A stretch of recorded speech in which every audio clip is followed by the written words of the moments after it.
What if I told you the most satisfying SUV in America right now isn't the one your neighbor just financed for 60 months, and it's not the one plastered across every dealership banner in your zip code?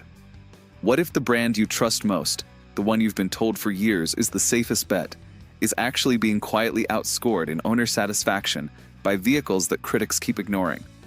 You're about to see 6 SUVs that rewrote the rules this year. Not the best sellers, not the most expensive, the ones that real owners, 12 months, 24 months, sometimes longer into ownership, said they would buy again without hesitation. And I'll tell you right now, the number 1 SUV on this list is a vehicle most automotive journalists barely mention when they talk about satisfaction. You'll see why in a few minutes. But first, you need to understand something uncomfortable. Owner satisfaction is not a popularity contest. It's not about horsepower. It's not about how many units a brand moved last quarter. It's about a question almost nobody asks before they sign the paperwork. Will I still feel good about this purchase in 3 years? Or will I be searching trade-in values at 2 a.m., wondering where it all went wrong? That single question is what separates these 6 SUVs from the rest of the market. And by the time we get to number 1, you might realize you've been shopping in the wrong segment entirely. Let's start with the SUV almost nobody saw coming. It's a compact crossover from a brand that for years was treated like the runner-up of the segment. The kind of vehicle dealers used to discount aggressively just to move it off the lot. Today, owners rank it higher in satisfaction than vehicles costing $10,000 more. I'm talking about the Mazda CX-50. Here's what's strange. On paper, the Mazda CX-50 doesn't dominate any single spec. Its horsepower is competitive but not class-leading. Its cargo capacity is decent but not the biggest. Its fuel economy is solid but not the most efficient. So why are owners 12 and 18 months in telling Consumer Reports and J.D. Power that they buy it again in a heartbeat? Because the things that actually matter day after day, the things you don't notice in a 30-minute test drive, are the things the Mazda CX-50 quietly nails. Visibility out of the windshield is genuinely better than rivals in the same class. The driving position feels engineered for human beings, not for a spec sheet. Maintenance costs, according to RepairPal data and owner forum reports, are running noticeably lower than competitors in the same segment. But here's where things get interesting. The factor most critics expected to be a weakness, the slightly smaller back seat, turned out to be a non-issue for the buyers who actually purchased one. Why? Because Mazda CX-50 owners self-selected. They weren't shopping for a family hauler. They were shopping for something that felt good to drive, looked sharp in the driveway, and didn't punish them at the gas pump or the service bay. 1 year in, the typical Mazda CX-50 owner reports that the cabin still feels new. The infotainment still works without glitches, and the resale value is holding up far better than what they were warned to expect. That last part, resale, is the quiet hero of this whole ranking. Because satisfaction isn't just about how the SUV makes you feel when it's new. It's about whether you regret the purchase when the loan still has 3 years left. And the Mazda CX-50 is not generating those regrets. The verdict from real owners after 12 months of daily use is simple. This is the SUV that didn't try to be everything to everyone, and that's exactly why it ended up satisfying the people who chose it. Now let's talk about the SUV that's punching so far above its weight class. Some dealers are still pretending it doesn't exist. Walk into a Kia showroom today, and the Kia Sportage will be sitting there, often priced thousands below comparable Toyota and Honda crossovers. And you'd assume, because we've all been trained to assume, that lower price means lower quality. But that's exactly the trap. Because the Kia Sportage, especially in its current generation, is delivering an ownership experience that's flipping the script on the entire compact SUV segment. Owners are reporting something that genuinely surprised them. The interior feels more premium than the price tag suggests. The dual-screen dashboard layout in the upper trims, the soft-touch materials, the noise insulation at highway speeds, these are not the things you expect when you write a check for around $28,000. The technology inside the Kia Sportage is the feature owners mention most often in surveys: large screens, wireless smartphone integration, an interface that responds without the lag that plagues some of its competitors. And the seats, a small detail until you've spent 4 hours on a road trip, get praised again and again in long-term ownership threads. Here's the part that builds credibility. Owners don't pretend the Kia Sportage is flawless. The most common gripe, and you'll find this on every Kia Sportage forum thread, is the touch capacitive climate control bar. Some owners love it. Others find it fiddly when they're driving and trying to adjust temperature by feel. It's a small detail, but the fact that this is the loudest complaint should tell you something. When the loudest complaint is, "I wish the climate buttons were physical," the rest of the ownership experience is in remarkably good shape. What's actually driving the satisfaction score? It's the warranty.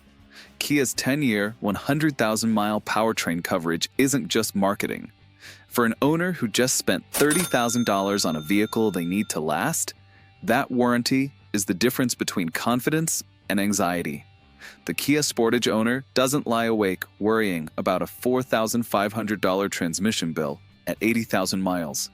That peace of mind, more than any single feature, is why the Kia Sportage keeps showing up in owner satisfaction rankings, and why the critics who skipped over it are starting to look out of touch. Now here's where things get controversial, because the next SUV is one you've been told over and over is the safe choice, the boring choice, the default. And I'm here to tell you that the Toyota RAV4 is not on this list because it's safe. It's on this list because it's quietly become one of the most psychologically reassuring purchases in the entire American SUV market. Think about what Toyota has done with the Toyota RAV4 over the last decade. They didn't chase flash. They didn't reinvent the segment every model year. They iterated, they refined, they removed failure points instead of adding features that owners didn't ask for. And the result? A vehicle that, according to Consumer Reports and J.D. Power, has owners using one word more than any other word in the entire survey: trust. That word, trust, is the deeper struggle this segment is supposed to solve, because nobody wants to spend $35,000 on something that might leave them stranded on the way to a job interview, or in the middle of a winter highway with 2 kids in the back seat. The Toyota RAV4 owner has stopped worrying about that. And once you stop worrying, the daily experience changes completely. The cabin, which critics have called plain for years, suddenly feels purposeful instead of cheap. The ride, which some reviewers have called uninspiring, feels composed and quiet over long distances, exactly what you want when you're driving home tired at 9 p.m. The fuel economy in the hybrid version of the Toyota RAV4 is doing something that competitors are still chasing 5 years later, returning numbers that used to be reserved for compact sedans, in a vehicle that hauls a family and their gear without complaint. But here's the surface-level reality versus the deeper story. On paper, the Toyota RAV4 still gets criticized for road noise in the base trims and an interior design that some people find too utilitarian. Those critiques are not wrong, but they miss the point. The owner satisfaction score isn't measuring whether the Toyota RAV4 is the most exciting SUV. It's measuring whether owners feel they made a smart financial decision. And 5 years into ownership, when the loan is paid off, the resale value is still strong, and the maintenance bills have been minimal, the Toyota RAV4 owner gives the same answer every time: "I'd buy it again." That's not boring. That's a financial win disguised as a beige crossover. Quick question before we keep going. Has one of your past vehicles ever surprised you, in a good way? Not the SUV you thought would be amazing and turned out to be average. The opposite. The one you bought because it was the practical choice, and somehow, against your expectations, it became the most reliable, most satisfying vehicle you've ever owned. Drop the model in the comments, because the data we're going to get into for the next 3 SUVs comes directly from that exact experience. Owners who expected one thing and got something better. And if you thought the first 3 were surprising, the next 3 break every rule the industry has been telling you for years. Now we cross into luxury territory, and this is where most viewers expect to hear about a German brand, a BMW X3, an Audi Q5, maybe a Mercedes GLC. But none of those are showing up on top of the owner satisfaction surveys this year. The luxury SUV winning the satisfaction war is the Lexus NX 350h, the hybrid version, the one a lot of luxury buyers initially dismissed because they assumed hybrid meant compromise. Here's what those buyers didn't realize. Lexus retention rates are some of the highest in the entire industry. When someone buys a Lexus, they tend to buy another one. And the Lexus NX 350h is the vehicle pulling new buyers into that retention pipeline, including buyers who used to drive German luxury and got tired of repair bills that arrived faster than birthday cards. The cabin of the Lexus NX 350h is the kind of place that reveals itself slowly. On the test drive, you might say nice, but not dramatic. 12 months in, you notice that the materials haven't worn. The leather isn't creasing in weird places. The infotainment hasn't lagged or frozen the way some competitor systems do. The seats still feel exactly the way they did the day you took delivery. That kind of consistency is what owners are actually paying for, even if they couldn't articulate it on the showroom floor. And then there's the cost of ownership math, which is the part most luxury buyers ignore until it bites them. The Lexus NX 350h on the hybrid powertrain returns fuel economy that would embarrass most compact SUVs, let alone luxury ones. Routine maintenance by all credible data sources runs notably lower than its German rivals.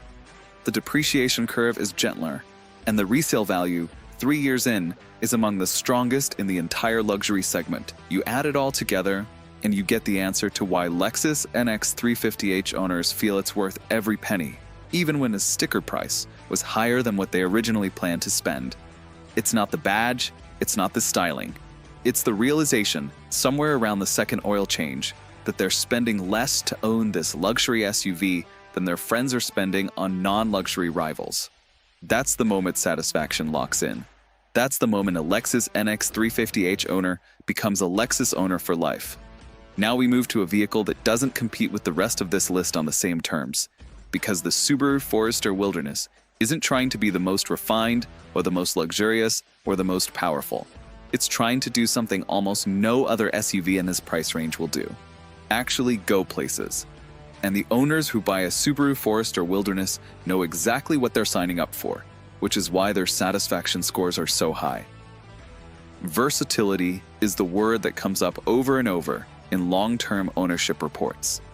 The Subaru Forester Wilderness handles a daycare drop-off in the morning, a Costco run at lunch, a Forest Service road on the weekend, and a ski parking lot in February without braking, without complaining, and without demanding the expensive upgrades a real off-road vehicle would require to do the same job.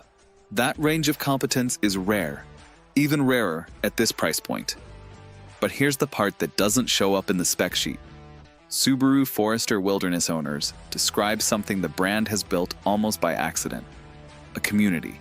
People wave at each other on back roads. There are forums, meetups, modification guides, parts groups, road trip threads with thousands of replies. The Subaru Forester Wilderness isn't just a vehicle. It's a passport into a specific kind of lifestyle. And ownership comes with built-in belonging. You don't buy this SUV by accident. You buy it because you've decided who you want to be on the weekends. And the vehicle agrees to come along. And then there's the smile factor. That intangible thing you can't measure in a Consumer Reports survey, but that owners describe almost identically every single time. Every time they get back behind the wheel after a long day, the vehicle still feels right. It's not trying to impress them. It's just doing what it was built to do. And the Subaru Forester Wilderness owner, 12 to 24 months in, keeps choosing the same vehicle every time they walk into the garage, because the Subaru Forester Wilderness doesn't ask them to be a different version of themselves to enjoy it.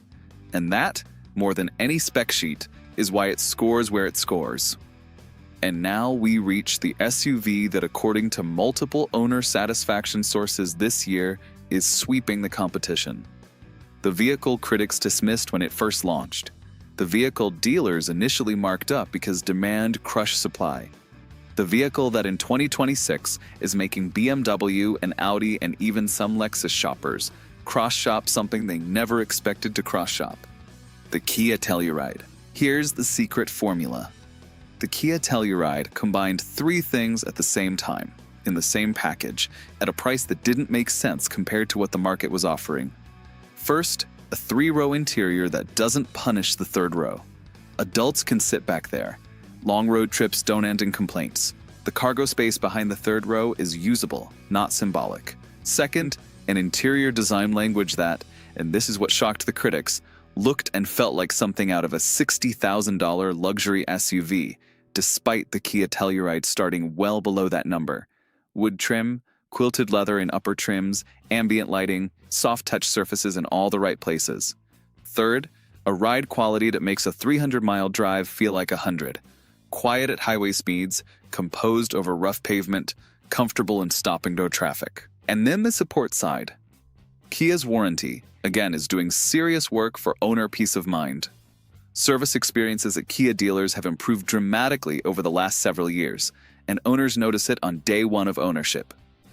Reliability data on the Kia Telluride, based on real-world ownership reports through Consumer Reports and long-running owner forums, is holding up far better than the brand's older reputation would suggest. The fear that buyers had at launch, that this was just a fancy badge on a cheap chassis, has not materialized in the data. The Kia Telluride is aging more like a Toyota than like the old Kias people remember from a decade ago. What thousands of Kia Telluride owners describe, in their own words, on forums, in surveys, in long-form reviews, 12 and 24 months into ownership, is a vehicle that delivered more than it promised. That's the rarest thing in the entire automotive industry. Most vehicles disappoint a little bit, somewhere. The Kia Telluride keeps over-delivering, which is why it's not just topping owner satisfaction surveys. It's redefining what buyers in the three-row SUV segment expect for their money. And it's making the established luxury brands genuinely nervous, because every Kia Telluride sold is a buyer the German brands didn't get a shot at. So here's the question I want you to sit with. If a Kia is now scoring higher in owner satisfaction than vehicles costing twice as much, what does that tell you about the badge you're paying for on your next purchase? Drop a comment and tell me which SUV on this list you disagree with, because someone is going to argue the number one ranking. And I want to know if it's you. And if you owned one of these 6 and your experience didn't match what owners are saying in the surveys, I want to hear that even more. Because the most interesting story in this entire segment isn't the ranking. It's the question nobody's asking yet. Which one of these 6 is going to fall off the list next year? And why I think one of them is already showing the early warning signs that owners are starting to mention quietly, in the kind of forum threads that don't get a lot of replies yet.